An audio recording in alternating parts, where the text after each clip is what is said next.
First,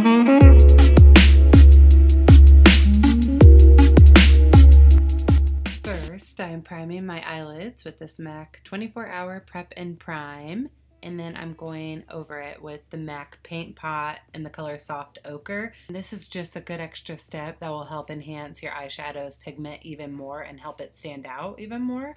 And it also helps prevent your eyeshadows from creasing. So now I'm going in with the Kat Von D Shade and Light eyeshadow palette, and I'm going to be taking that pale yellowy cream color with this fluffy eyeshadow brush, and I'm going to apply it all over my lid. And this is setting the primer that I already put on my eyelid, and it's going to help my eyeshadow glide on more smoothly and not be patchy. Now with a more dense brush, I'm taking this black color, the blackest color in the palette, the only black color in the palette. And I'm using the flat straight edge of my Duo False Eyelash Adhesive to help me create a really sharp line and pack this on. You can use a credit card, tape, whatever flat surface you have to create that really sharp line. But I'm packing this on in the outer third of my eyelid, and then I'm bringing a little of it into my crease and wrapping it around my eye socket, and that's just going to define my eye and make it look a little bigger. So now for the other side, I'm creating that outer V shape and packing it on the outer third of my eyelid first,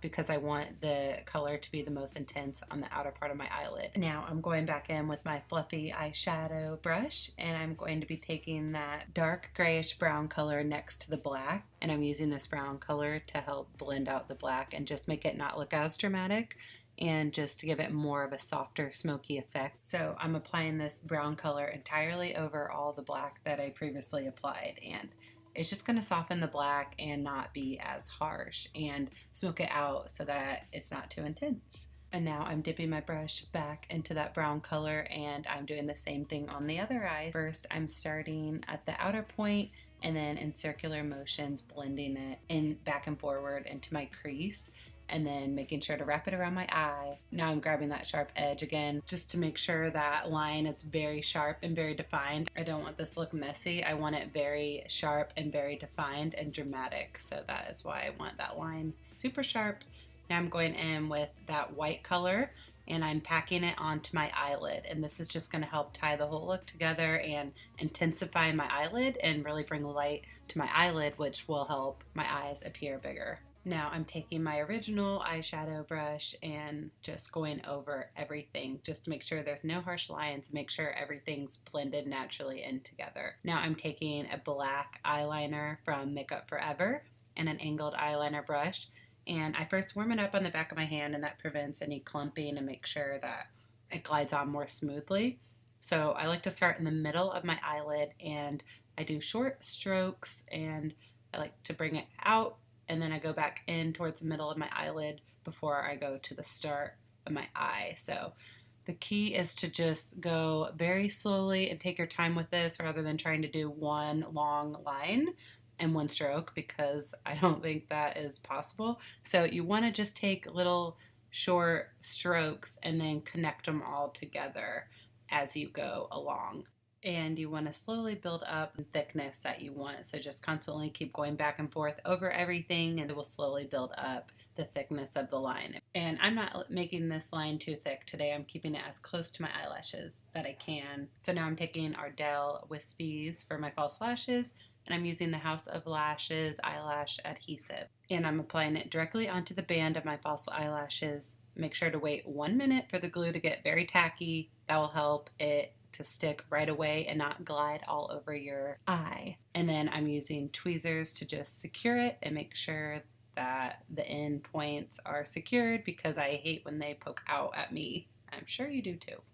So now I'm applying the other eye, and just I'm doing the exact same thing as before. Really, you'll get better with practice. So the more you apply false lashes, the better you'll get. I promise you that. And now I'm going back in with my angled eyeliner brush and that eyeliner, and I'm going over all the eyeliner that I previously applied. This step is very important after you apply your false lashes, because this will just help them blend in better and more naturally with your eyelashes, because sometimes there can be a space when you apply your false lashes, and this will just blend them in and darken any line or any space between your regular lashes and your false lashes. So now I'm winging out my eyeliner just from the outer part of my eyelash. I'm just bringing it straight out and flicking it a little upward. And now I'm using an eye makeup remover. This one's by Sephora, and I'm just gonna pour some onto a Q-tip and clean up all and any eyeshadow that fell onto my face from when I was applying my eyeshadow. It may not look like any did, but you'd be surprised how much eyeshadow can fall out when you are applying your eyeshadow. And I'm using the tip of the Q-tip to really sharpen my eyeliner line. So I prime my face with Step 1 Mattifying Base by Makeup Forever. And then I'm using my favorite foundation, and I'm pressing this all over my face and pressing it into my skin using a damp complexion sponge by Real Techniques, and that gives you a really good natural finish.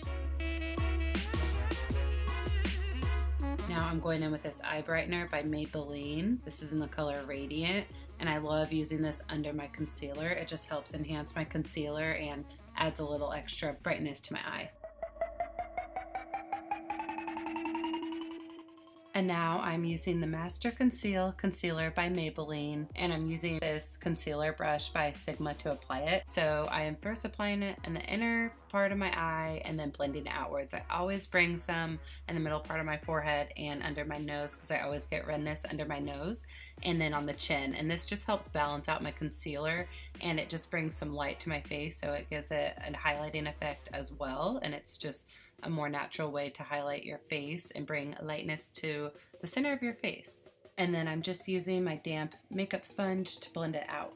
And now I'm going to contour using my Bobbi Brown foundation stick in the color Warm Almond. I love using this to contour. It's very creamy, very blendable, and it blends out very well, especially with the complexion sponge, and it's very pigmented and it's not too sheer, so a lot of the product stays on my face when I blend it out and doesn't get picked up by the brush or the sponge that I'm using, which is good because I always hate when none of the makeup is left on my face after I blend it out. So I'm just using, again, my damp sponge to blend it out. This is just a good natural way to blend out your foundation and any cream products. It picks up any excess and leaves the perfect amount of product on your face, and it just beautifully blends it out, and it gives your makeup a more airbrushed finish. And next I wanted to apply a liquid highlighter. I always love doing this before I go in with any powder products. It just gives your skin a more youthful glow and a more natural glow, and it just helps your skin look like it's glowing from within. So I'm applying it with this complexion sponge just to naturally distribute the product.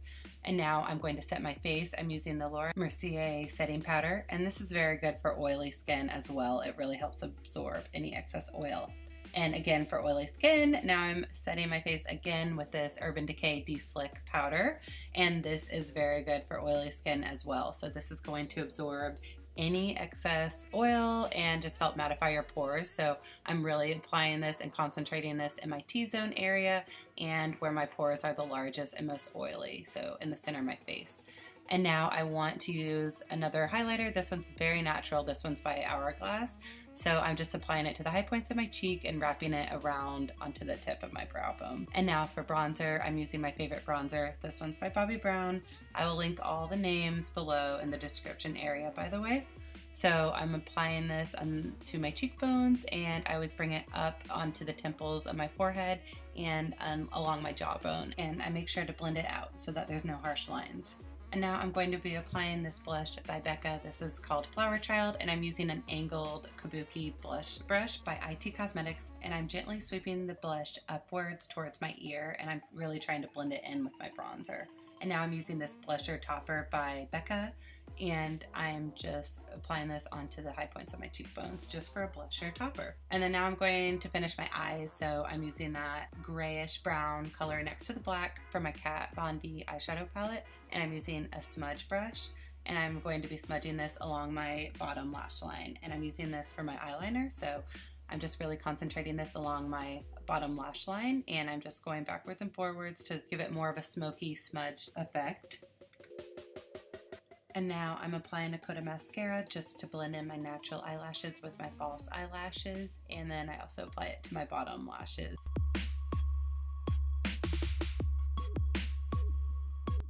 So now for lips, I'm going in with this Urban Decay lipstick by Gwen Stefani, and I decided to go with a really dark red.